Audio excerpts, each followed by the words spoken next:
तुम्हें टेंशन नहीं लेने का, लेकिन फिर धोखा देते हुए गांव वालों को ठेंगा दिखाया। कब्जा की गई 200 बीघा जमीन के बदले कुछ न देकर वो उन्हें खाली हाथ भूखमरी के कगार पर ले गया। और जब अपने सरकारी बाप की ताकत से वो कर्मा अध्यक्ष यानी मत्स्य पालन और पशुपालन विभाग का अधिकारी बना, फिर गब्बर ने अपनी ताकत से गैर कानूनी इस्तेमाल से संदेश खाली का नक्शा ही चावल की खेती से जल पशुपालन में बदल दिया, जैसे जमीन उसके परिवार की जागीर हो। वो बाहुबली बादशाह बन गया, घमंड से इतना चूर कि उसने गांव के पास एक बाजार जबरन अपने नाम पर करवाया और बच्चों के एक छोटे से खेल के मैदान पर भी कब्जा किया। दिलचस्प है कि 1996 की अनिल कपूर की फिल्म लोफर में भी ऐसा ही हो चुका है, जहां एक गांव का गुंडा बादशाह भी ऐसा ही करता था। जब छोटी मछली वाले किसान अपनी उपज बेचने आते तो उसके गुर्के धमका के उन्हें मजबूर करते सत्ता वाली टीएमसी से जुड़े व्यापारी को कम कीमत पर माल बेचने के लिए।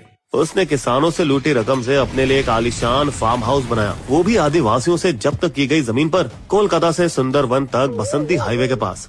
जिसके गांव वाले तो बेहद गरीब थे, पर हमारे बादशाह ने सफेद, नीले और पीले रंग के 3 आलीशान बंगले बनाए, लगभग 20 फैंसी बाइक और कुछ कारों के साथ, जिसमें ये शक है कि उसने 60 करोड़ रुपए के नगद और कई तरह की बड़ी बंदूकें छिपाई हैं। उसकी एक और शातिर आदत थी कि वे अपने आदमियों को पिटवाने की सजा का झूठा नाटक करता, ताकि गांव वालों को डराकर चेतावनी दे सके, अगर मेरा ऑर्डर किसी ने नहीं माना तो उसका यही हाल होगा।